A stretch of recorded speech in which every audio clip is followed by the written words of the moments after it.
about Jim Palmer. I'll make it brief. That's a joke there. Anyway, Jim Palmer was one of the greatest pitchers to ever take the mound. A six-time All-Star and a three-time Cy Young Award winner, Palmer amassed 268 wins, 2 ERA titles, and he made 3 trips to the Fall Classic. And he did it all while under the influence of performing-enhancing pancakes. Like chicken is to Wade Boggs, pancakes are to Jim Palmer. He made a tradition of eating flapjacks for breakfast on game days, earning himself the nickname Cakes. In addition to his baseball career, Palmer was also known for his iconic jockey underwear ads, which ran in the 70s and 80s. And the ads helped establish jockey as a leading brand and solidified Palmer's status as a sports and cultural icon. That is right. Hey, everyone. This is Evan. We're here live with Daniel Jacob Horine, artist and creator, owner of Popfly Pop Shop. Say hello, Daniel. Hey, folks. And we are here with Jim Palmer himself, 3-time World Series champ, 3-time Cy Young winner, 2-time ERA winner, 2 playoff shutouts. And I think my favorite stat is a 10-year stretch, 20-game winner, 9 out of 10 seasons in a row. Hall of Famer Jim Palmer. Say hello. Ooh. Oh, yes. How are you? Oh, yes. Actually, it was 8 out of 9 years. 9 out of 10. I checked it today. Well, unfortunately, I'd like to, I'd be closer to 300 wins if I had done it. But I won 4 in a row, hurt my elbow, lost 1-0 in the playoffs because it got well towards the end of the year. And then the next year started a string 75, 76, 77, 78 of winning 20 games. But that's, 16 one year, 15 another, but never, only 28 times. Only 8. I stand corrected. I can't go back. We can't retroactively go back and give me some more wins. Does fantasy camp count? Otherwise, I think it does. I probably have over the years. I probably have another 8 or 10. I want to know how your quality starts. They didn't keep those back then. I bet those are off the charts. Well, we didn't. Well, yeah, I mean, a quality start. I mean, if you want to look at the actual definition, is 6 innings with 3 runs. That's a 4.50 ERA. Yeah. This is not, maybe that's a good ERA in the steroid era, from 98 to maybe 2005. But when I pitched, or even now, a 4.50 ERA would have had you at our AAA. Well, hey, maybe you're a Jim Palmer fan and you're here and you have no idea what Popfly Pop Shop is. Let me explain it real quick. Every week there is a baseball print. It is retired forever on Sunday. So all you need to do to get it is go to popflypopshop.com. This week it is Jim Palmer, the man himself. There is an autograph option, an inscription option. Again, this is only available this week. Jim Palmer, when you agreed to do this, there is 0% chance the cover was looking like this in your head. So what is your reaction when you saw it?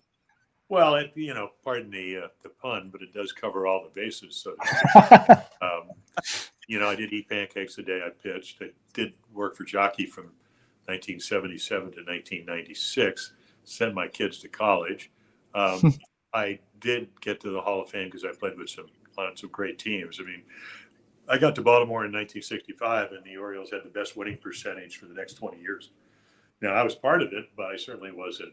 I was just a small part. I mean, if you want to go back, I mean, when I got there, I roomed with Robin Roberts, who's in Cooperstown. He ended up at 286 wins. I was 19, and he was 38. Shortstop was Louis Aparicio, Hall of Fame. Third baseman, Brooks Robinson, one of the great guys and one of the great players of all time, 16 straight Gold Gloves. I had Boog Powell over at first, who in 69 was second in the MVP, won the MVP in 70, hit 350 lifetime home runs. Frank Robinson got traded because he was an old 30, and he came over in 66, and we ended up winning the World Series, beating the Dodgers 4 in a row. Frank hit 49 home runs, won the Triple Crown. Won the MVP. He had already done it in the National League when he played with the Reds, and 2 more in the World Series when the Dodgers didn't score, I think, the last 33 innings. I pitched game 2, 6-0 against Koufax, his last game. Wally Bunker beat Osteen 1-0, and then McNally, who was a little bit wild in game one, came back and beat Drysdale 1-0. So it was pretty good run, and Pretty good run. good way to start. And but Yeah. and going back in, if you look at the cover, I did eat pancakes. I did play on winning teams. I did have a unique wind up. I mean, you can see where my arm. I mean, I threw straight over the top, and my number was 22. People say, "How did you get 22?" I got Jack Fisher. Jack Fisher threw the 60th home run to Roger Maris when he was playing in the Orioles. The nickname was Fat Jack Fisher. So I got a smaller size, but I got his number. He had left the Orioles, and I always wanted to be 32 or 27, but Wally Bunker had 27. He had been rookie pitcher of the year in 64. So when I got there in 65, I wasn't getting his uniform. And Koufax, Mil Pappas, who was actually the pitcher we traded for Frank Robinson, he wore number 32. So I suppose I could have changed it. But when you're 19 and you get to the big leagues, you'll take any number they give you. Sure. Now, you mentioned those early Orioles teams. Whenever people talk about greatest rotations of all time, they tend to go, Braves and obviously Maddox, Glavine, Smoltz. But I don't feel like they talk about that 71 team. You guys had 4 20-game winners. You feel a little disrespected with that? I mean, that hasn't been done a lot. Never. Well, I think the White Sox in the maybe the dead ball era did it. Yeah. Obviously, Smoltz is in the Hall of Fame as a great relief pitcher and a starter early on in his career. Maddox went over 300 games, I think 355.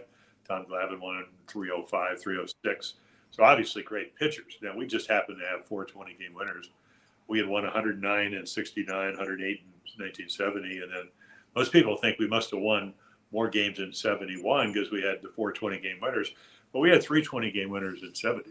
So we won 101 games. We had a pitching coach went on to manage Milwaukee and the Mets, George Bamberger. He used to, if you imagine your hat and you put 4 little slashes and then or 4 little little lines and then a slash across it. We asked George, what do you do that? Why do you keep that on your hat? He said, well, those are complete games. If you guys get 50 complete games, I get a $5,000 bonus, which was not the truth. He just wanted to see how many complete games we could pitch. As it turned out, we pitched 72 that year. Wow. And I think a lot of people, over the years have asked the question. And I'm the only one of those 4 20-game winners that, are still alive. But they asked the question, was there a lot of competition? Was there jealousy? It's a unique guy. Cuellar, Mike came over in 1969 from Houston, and he won 139 games in 7 years. If you do the math, he won 1 Cy Young, should have won another one. Dave McNally won 20 games 4 straight years. Pat Dobson came over from the Padres in the winter of 70. Was a very accomplished pitcher, but now all of a sudden he came to a winning ball club. So, Cuellar had the great screwball. McNally could, guts and great curveball. Dauber, he could get you out 3 different ways. I mean, he could mesmerize you with slow curveballs and slurvy sliders. And next time up, he'd throw fastballs right by you. And the third time, you had no idea what he was throwing. Plus, he was a very, very funny man. So, it was just a good group. And I was the last guy to do it in Cleveland. I had one more start in Sunday afternoon, and I ended up winning 3-0. Beat Alan Foster, but it was one of those games where, I'm going, 19 wins is not bad, but if everyone you wanted to be the guy, and I had the lowest ERA, but a lot of times run support or, we didn't pitch, like I said, we pitched a lot of complete games, but if the bullpen, the times you did get relieved, maybe didn't do a really good job for you. You can still have very good numbers, but again, I was very happy that I was the 4th guy to win the 20th game. But they were really good pitching staffs, and and we had great defense, and we had a good enough hitting. We had a lot of really good players that could play. I mean, everybody talks about a symphony when you go to to see a concert or whatever, and everybody's in tune. It sounds pretty good. Well, that's what the Orioles did in 69, 70, and 71. Yeah, thanks for sharing that. Daniel, can you go to the cover again? Now, can you walk us through the pancake ritual? Like, how many did you have? Are you buying these at IHOP? Are you making them? No, I made them. But, sometimes we were on the road. I'd eat them at the hotel. I once ordered pancakes in Boston at the Boston Sheraton, and they brought me blueberry pancakes, and I didn't have enough time because I had to get to the ballpark. So I ate them, and we won 17-3. But I still preferred, buckwheat pancakes. I never ate that many, to be quite honest. I actually, it started in 1966, the year that Frank Robinson came over and won the Triple Crown, and we ended up beating the Dodgers in the World Series 4 straight. We were in Anaheim, and we were going to Kansas City, and it was a 5:30 get on the bus and get on a commercial airliner and go to Kansas City to play that night. And the coffee shop wasn't open, and I think I lost 4-3. I mean, I was 20 years old. I had no idea. I was just happy to be pitching, happy to be in the big leagues. And Kurt Bledfrey had been the Rookie of the Year in 1965. So after the game, he said, "Well, what do you expect? You didn't eat your pancakes today." There and you go. Maybe he had a point. Maybe the fact that if they had scored 5 runs, I would have won 5-4 instead of losing 4-3. But and on my first ad, I did an ad. I think I got paid $300 for representing Washington Pancake Mix, was a company that, that sold obviously Washington, which is about 50 miles from Baltimore. They had a company that that sold pancake batter and baking goods and whatever. And that was my first first commercial entree into the commercial world, getting a $300 check, which was a lot of money when you're making $7,500 a year. Well, there you go. Go to popflypopshop.com, and there's an autograph option where Jim Palmer can sign somewhere on this cover, maybe near the pancakes. Popflypopshop.com, you can get it. You mentioned the World Series, which you have to be specific which year you're talking about because you did that 6 times. How much perspective did you have while that was happening? Because perspective, King Griffey Jr., 22-year season Hall of Famer, never in one World Series. Did you appreciate that as it happened? Junior was a loser. He only hit 600 home runs. I didn't say that. No, I'm just kidding. No, he's a terrific player. It's funny. I got to Seattle to do some games, and we used to have over the air, and then we used to have cable. And the first night, the people on WBAL were doing the game, or WMAR, I think, did the game, and I came in to do the cable with Mel Proctor, and there's a note in my hotel mailbox from Mike Flanagan, who had pitched that night. He goes, "Wait till you see this Griffey kid." He had gone 4 for 4 with a triple, a home run, a double, and a single off of Mike, who would have go on to win the Cy Young in 1979, who, by the way, was left-handed. So I got a pretty good idea of how good Ken Griffey Jr. was. But the World Series, we went to Dodger Stadium. The Dodgers had won in 63. They beat the Yankees. 65, they beat the Twins. We were the underdogs. Sandy Koufax couldn't pitch game 1 because of the Jewish holiday. For them to win, it went right down the wire. Drysdale pitched the first game. Brooks and Frank Robinson hit home runs in the first inning. And I go, "Whoa, wait a minute. We might have a chance to win this." Nally started for us was wild. Dodgers scored 2 runs in the first 2 innings, and Mo Grabowski came in. We had picked him up on a $25,000 waiver wire from Kansas City. He struck out 11 Dodgers in 6 2/3 innings. And even at 20, I was smart enough to sit there and go, they have a little problem with a high fastball. Now, Mo threw real hard, but he also had a great breaking ball. So he strikes out all the Dodgers. We end up winning, I think, 5-2. I pitched the next day. Koufax pitches great. Willie Davis in the 5th inning. It's 0-0. Drops 2 routine. Didn't have to hardly move. Drops him, picks up the second one, throws it in the dugout. I think we won 6-0. We got 6 unearned runs in that game. And it turned out to be Sandy's last game. I think he was something like 27-9 that year with a 1.70 ERA, his lowest ERA of ever, with 250, 60 strikeouts. So, but he retired, and we go to Baltimore. Bunker, he was Rookie of the Year in 64, hurt his arm in 65, wins 1-0. One of the great games he pitched that year, and then McNally comes back and shows everybody why he, I think, won 180 some games and won 20 games 4 times for us and beats the Drysdale. Frank hits another home run off him. Paul Blair hit the solo home run for us to win 1-0 in game 3. And, we walked out of the ballpark and we're world champs. And it was surreal because it's the Dodgers. It's Maury Wills. And Tommy Davis had hurt himself, but he pinch hit off me and got a single in the 8th inning in game 2. But they knew how to win. And for us to beat them, I think very unexpected. But again, good pitching usually stops good hitting. They were known for their, their great pitching, and they had great pitching. We were, at least during that series, and it's, if you ever played in the postseason, 4 games, 5 games, 7 games, it goes really quickly. And those 4 games went. I think it shocked everybody. There's a rumor that Frank Sinatra actually and Dean Martin bet $1,000, 40-1, that the Orioles would win 4 in a row, and won $40,000 betting on the Orioles to win 4 in a row, which was very unusual. And the next spring, maybe there was some validity to it because we had a left-handed pitcher who knew one of Frank's guys, and he came to the ballpark and he said, Frank Sinatra is going to be at the Fontainebleau over Miami Beach. He wants you and 3 other couples to come as his guest to see him perform with Nelson Riddle and his band. So I got to meet Sinatra and Mia Farrow. Sweaty. Wow. He must have been nervous meeting me, but because his hands were sweaty. But it was, so you're 20. I just turned 21. Some pretty exciting moments in my life. Wow. Hey, everyone watching, last chance to get your fan question in. Daniel will pick the question or 2 that he likes the most.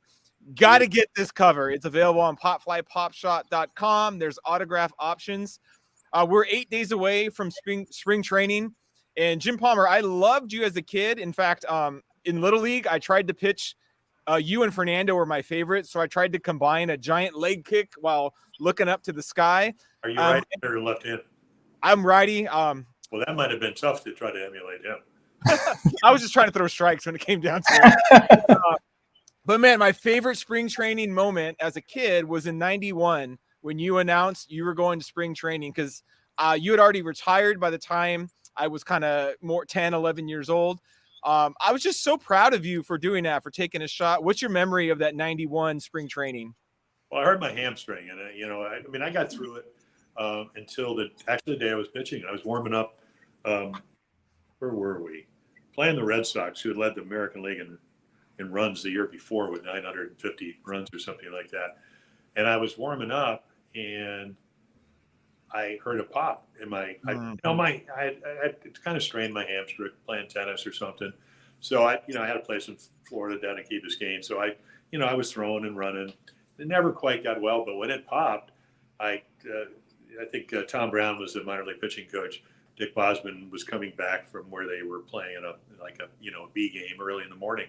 So he said, well, why don't you take 2 weeks off? I said, I don't know if you've ever gone to a horse race where a horse breaks down. They bring the curtain out and they give them the lethal injection, and then they cart them off the track.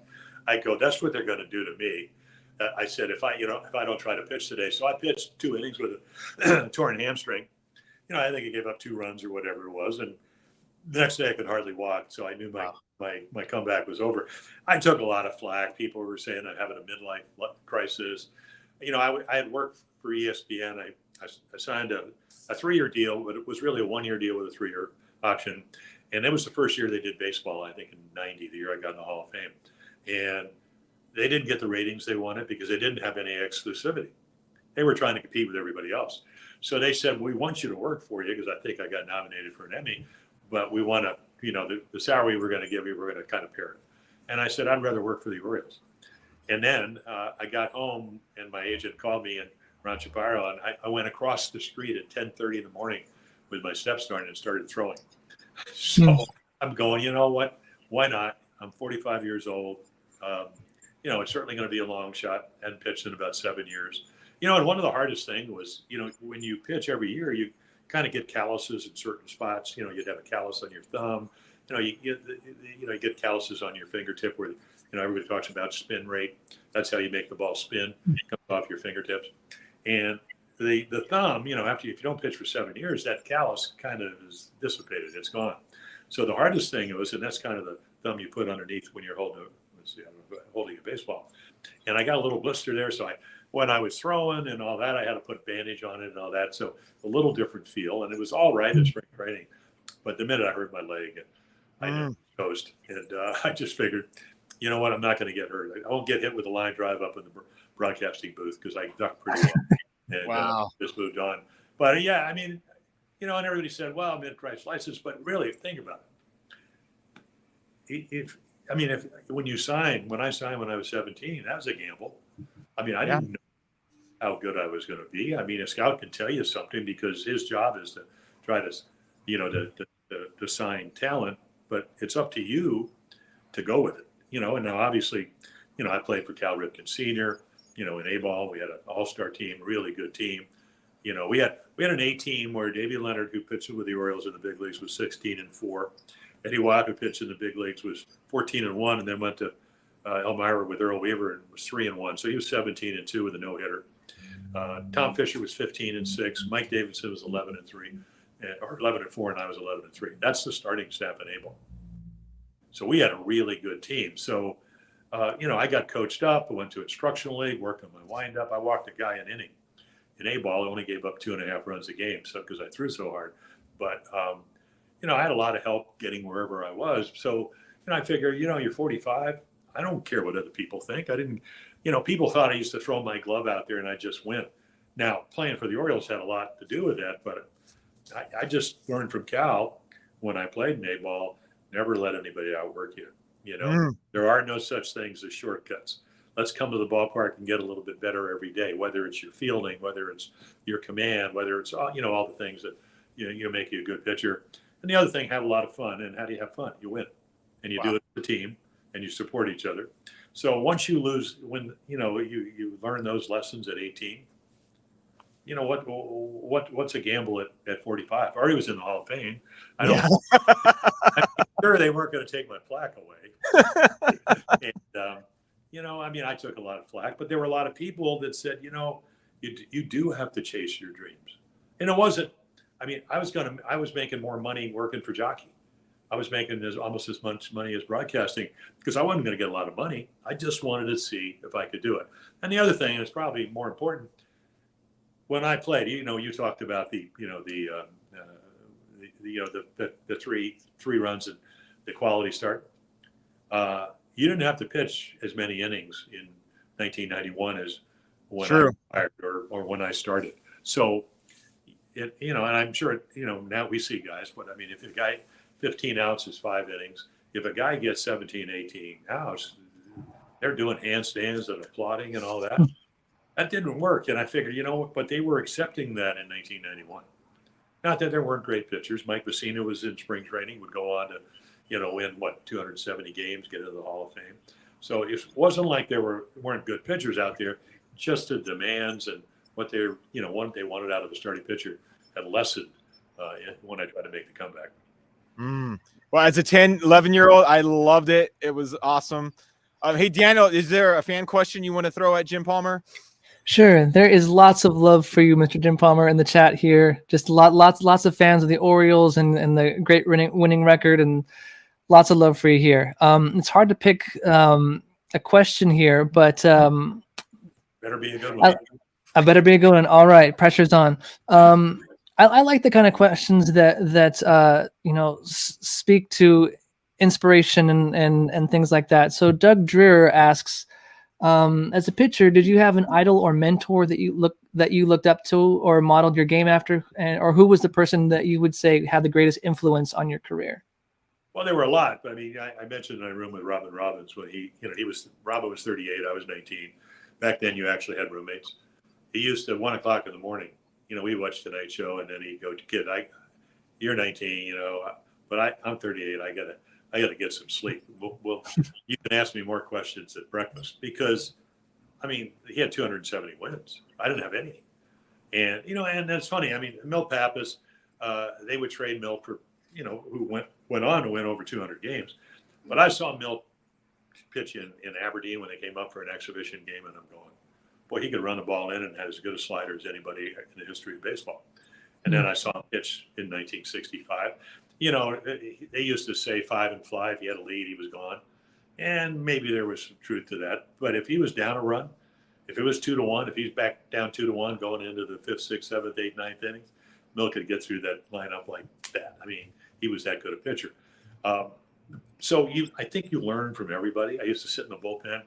I had Harvey Haddix, who pitched the 12-in perfect game, he lost on the Adcock home run. I had Stu Miller, one of the great change-up pitchers. I had Charlie Lau, was a backup catcher who went on to be one of the great hitting instructors. John Orsino had played with the Giants. He chose baseball over being Frankie Valli's drummer big mistake there because, I mean, he would have watched baseball, not played. Dick Hall, who had a great career, walked, I don't know, 9 guys on purpose in his career. Eddie Fisher, the knuckleballer. Sherm Lawler, who, was our bullpen coach, who had been with all those great White Sox teams. So if you look collectively of all those guys, and then I had George Bamberger as my minor league pitching coach. And then when I went to instructional league, because they said there's a chance you might be in the big leagues when you're 19, a year after I started in A-ball, I went down there and worked on my windup every day. I had 7 weeks with him. When you're a minor league pitching coach back then, now they have one on every team. George would come by maybe 3 weeks every month. And, maybe he'd see me pitch, maybe he wouldn't. Billy Hitchcock, who had managed the Orioles, he was scouting. He got fired, but he still worked for the club. He was under contract. And, I could throw hard. And he said, did anybody ever tell you don't have to throw every pitch as hard as you can? Mm. Now, I didn't think I was doing that, but maybe it looked that way.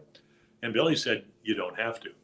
And he, I think he was a catcher. He never had pitched. So, and then if you're an aware person, I think you talk to hitters.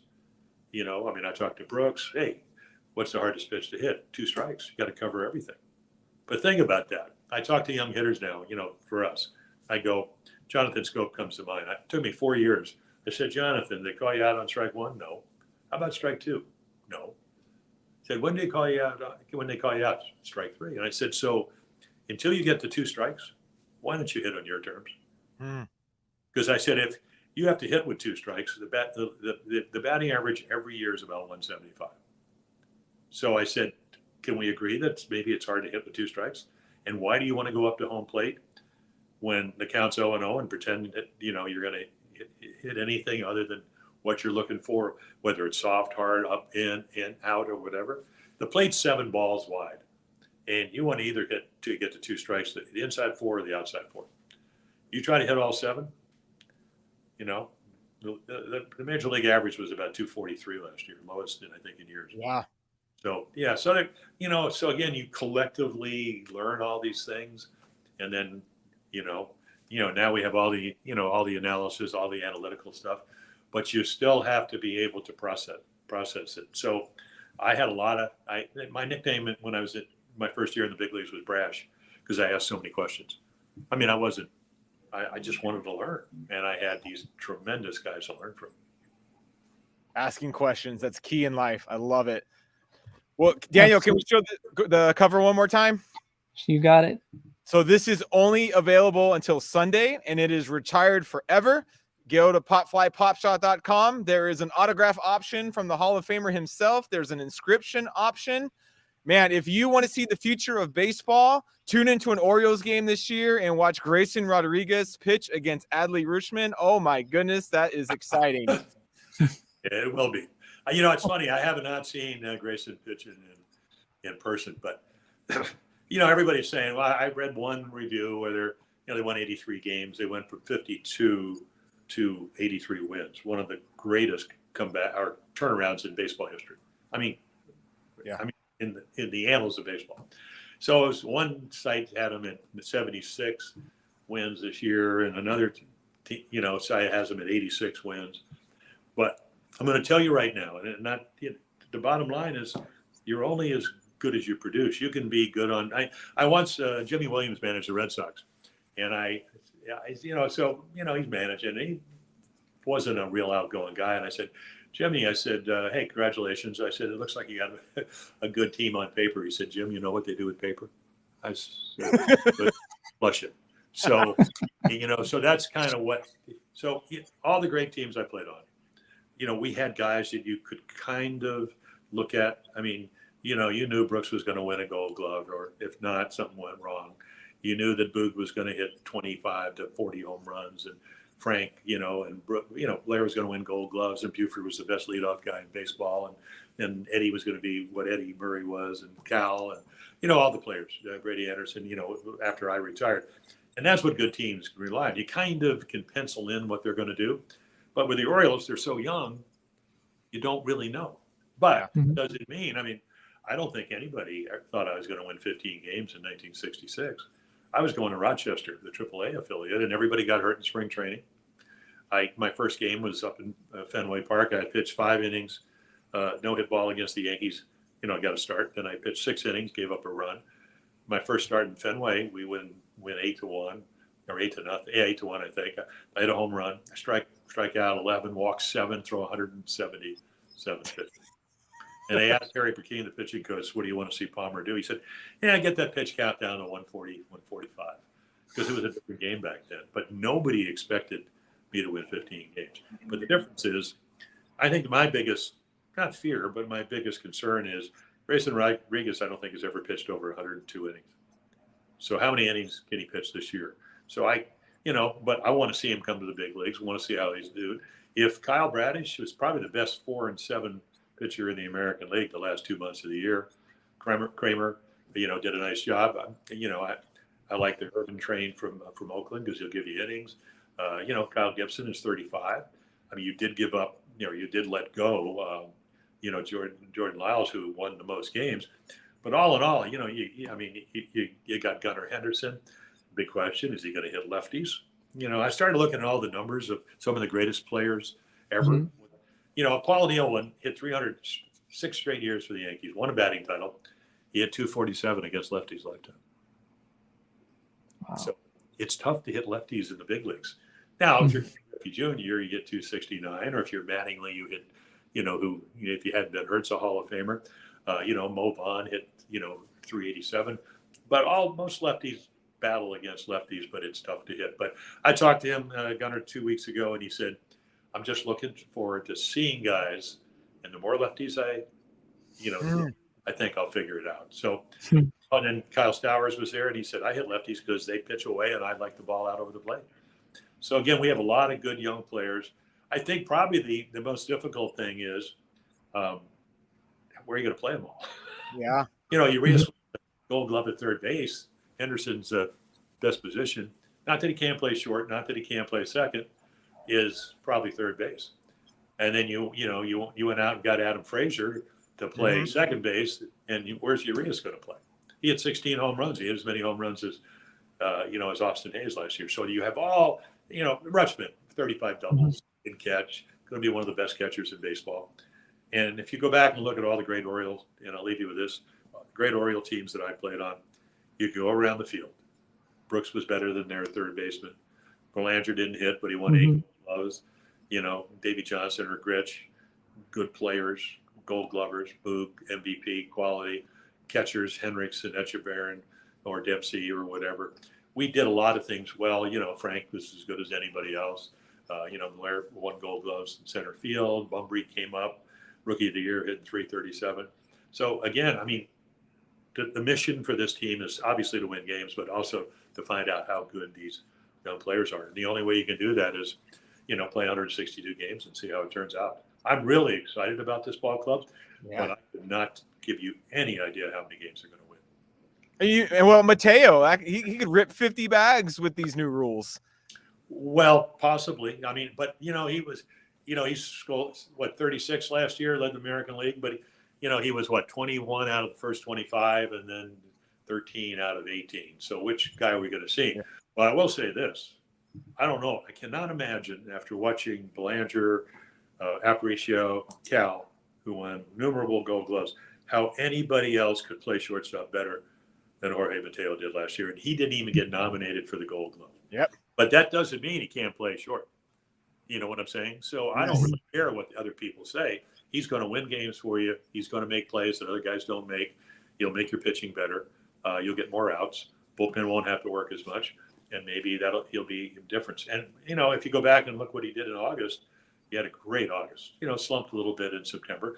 But I think, Mullins is Mullins. He's going to play really well. Santander is the MVP with 33 home runs. Mountcastle hit the ball as hard as anybody. I think the pivotal player is Austin Hayes. If you go back and look at him, what he was doing going into June, 280, 12 home runs on his, in a dead ball year, he was going to have a great year. So, and he can play left field, and that's what you need at Camden Yards with the new configuration. So it's going to be an interesting year. All right. Well, there is your 2023 Orioles breakdown. I love it. If we could end with the cover one more time, because we were here to talk about your fabulous career. This is the cover, only available until Sunday. Get it, popflypopshop.com. Get the autograph option or the inscription. Jim Palmer, thank you so much for your time today. Thank you for breaking down your career. We didn't get into your saves that you got too, but thanks for your career and thanks for sharing about the Orioles. Appreciate your time. Or my stolen base in 1971. We need a second issue, I think, is what we got more to cover. What? We got more to cover. Okay. No, we get a second pop fly. Yeah. Okay, guys. Nice job, by the way. All right. Thank you, Jim. I appreciate it. Thank you so much, Jim. Wow. Man, first off, if you want to succeed at something, do you see how he just rolls stats off? Oh. Like, he knows his stuff, his craft. He just, Mo Vaughn batted this much against lefty. How does he know all that? I can't remember my PIN code for my credit card. That was fascinating. That was a master class in just knowing your stuff, knowing your field. That was incredible. I just realized what makes this guy great as a pitcher. Some pitchers just have stuff, just a raw electric arm to just do incredible things. Some guys are just brilliant, where they just know this guy can't hit here, do this. He's got both, or he had both. That's what made him a Hall of Famer. You are totally spot on. And it was such a brilliant thing. I've never heard a pitcher in all of our interviews that we've done, just a pitcher talking to his own batters. Yeah, you know, he's a student of the game. He has his stuff. He's smart. Like that was fascinating. Wow. Yeah. Well, let's get back to the cover. So I'm trying to imagine that I am artist Daniel Horine here, and I have this completed, and I just start. Do I really send this to Jim Palmer? Okay. Walk us through that process, Daniel. Well, I was thinking about this piece, and you know, I love that nickname Cakes. I think it's really fun. So I started there, and as I just sort of and work inspires work, and so I started drawing a picture of Jim standing on a stack of pancakes, of course, as you would. That's the first place you go. In an Orioles uniform, and then I was just thinking about his career, and I thought, you know, I'm going to step back a little bit and broaden the story. And I want to, and his jockey underwear ads were super iconic. They made jockey a household name. They made Jim Palmer an icon. I felt, and no one's telling this story. So I think as an artist, I felt it was up to me to explore a story that might not have been told before. And so, you know, I make this image of Jim Palmer in his underwear, and you were right. There is some apprehension sending this over, and any minute that passes beyond like 1 second is like, oh my gosh, he probably hates it, you know? But he came back and said, I love it. That's such a fun angle. And as an artist, it's fun to take these risks, to tell stories that are off the beaten path. And it is equally as fun when we're working with a player and they also join me in that risk taking to tell a new story. So long-winded answer, but there it was a little bit of nerves sending this to Jim Palmer for sure.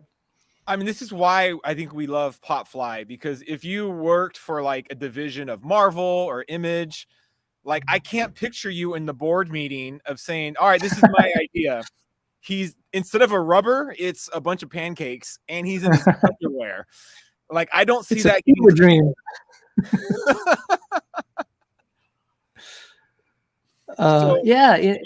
You're spot on.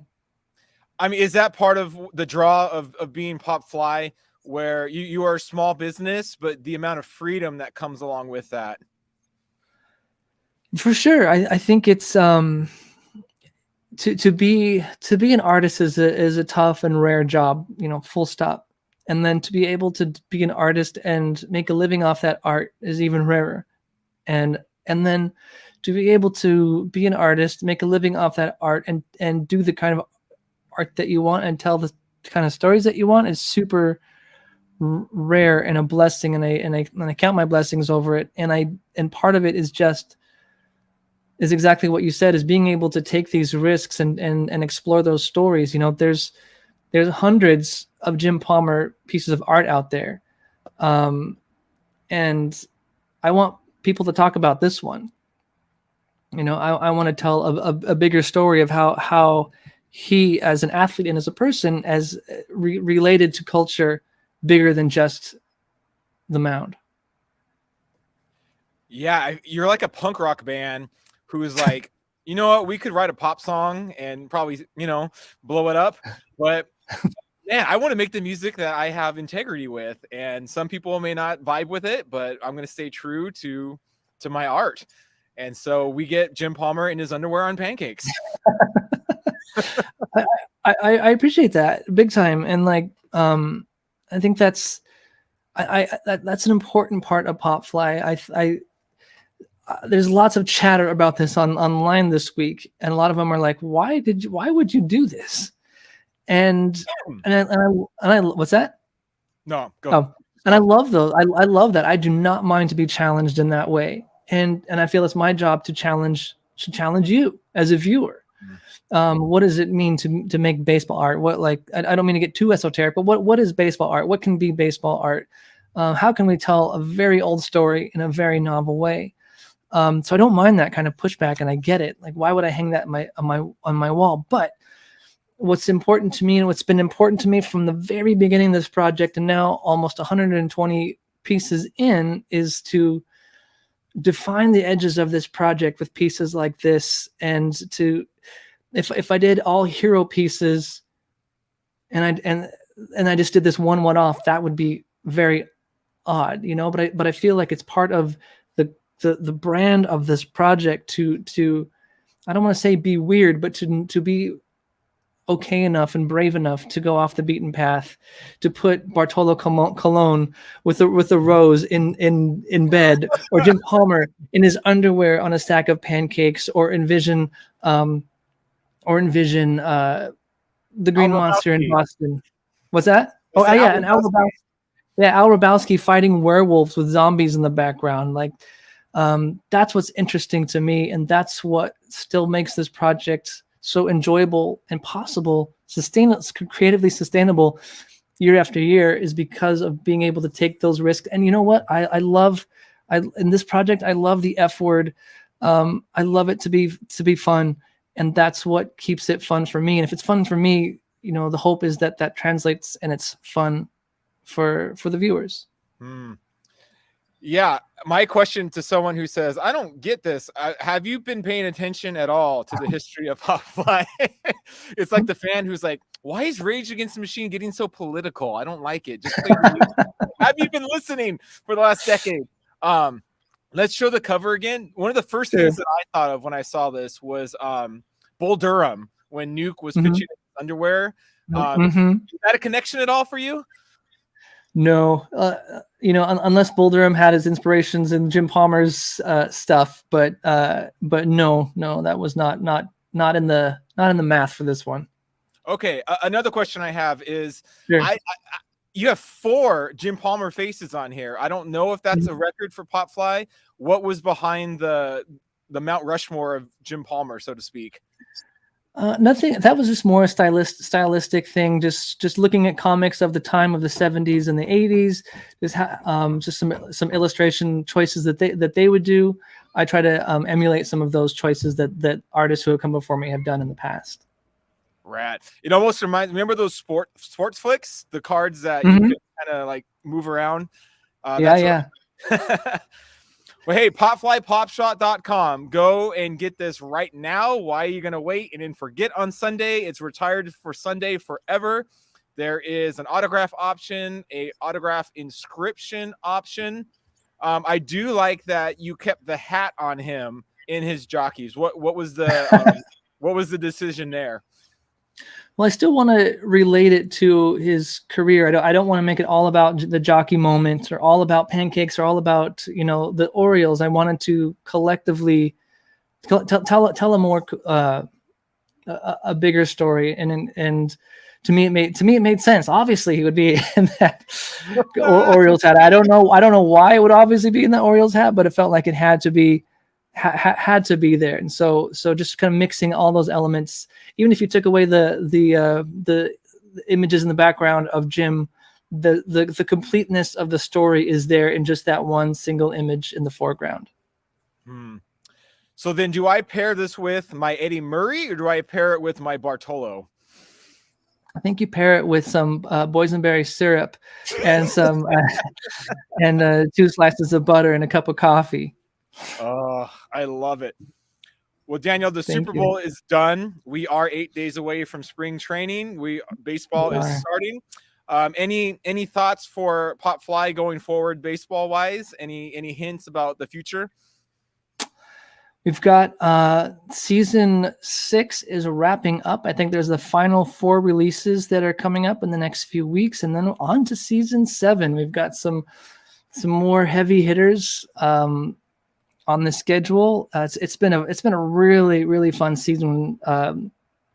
Just some unexpected directions and some big time heroes. It's been Jose Canseco last week. It's been a really fun season. It would be hard to beat this season in terms of fun that I've had doing it.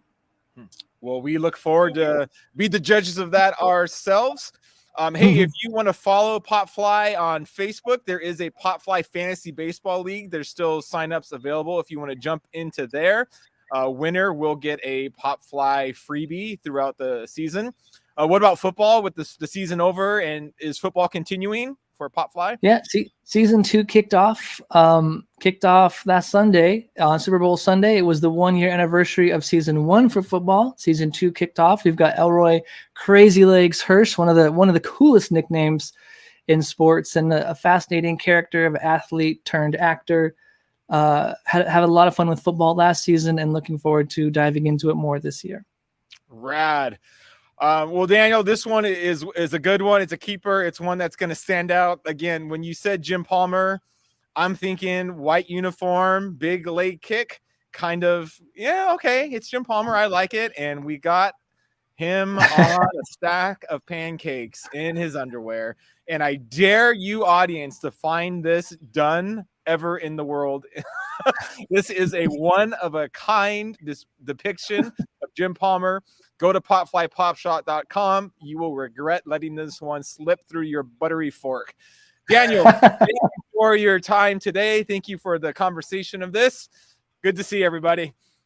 All right, take care, everyone. Stay safe, stay well.